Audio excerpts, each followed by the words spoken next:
আসসালামু আলাইকুম। আজকের ভিডিওতে দেখাবো ডিলিট হয়ে যাওয়া জিমেল অ্যাকাউন্ট কিভাবে পুনরুদ্ধার করবেন।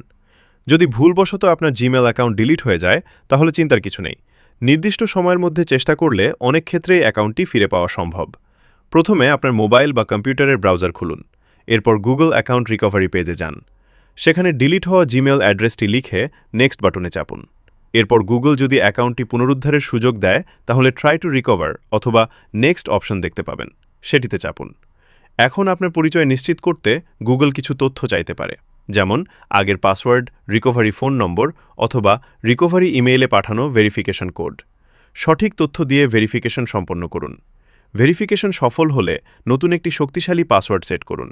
এরপর সেভ বা কন্টিনিউ অপশনে চাপুন। ব্যাস, সব কিছু ঠিক থাকলে আপনার ডিলিট হওয়া জিমেল অ্যাকাউন্ট আবার চালু হয়ে যাবে। তবে মনে রাখবেন, যদি অনেক দিন আগে জিমেল অ্যাকাউন্টটি ডিলিট করে থাকেন তাহলে গুগল সেটি স্থায়ীভাবে মুছে ফেলতে পারে। সেক্ষেত্রে অ্যাকাউন্টটি আর পুনরুদ্ধার করা সম্ভব নাও হতে পারে। তাই অ্যাকাউন্ট ডিলিট হওয়ার পর যত দ্রুত সম্ভব রিকভারি করার চেষ্টা করুন। ভিডিওটি যদি আপনার উপকারে আসে তাহলে একটি লাইক দিন, বন্ধুদের সঙ্গে শেয়ার করুন এবং এমন আরও দরকারি টেকনোলজি টিপস পেতে আমাদের চ্যানেলটি সাবস্ক্রাইব করে পাশে থাকুন। ধন্যবাদ।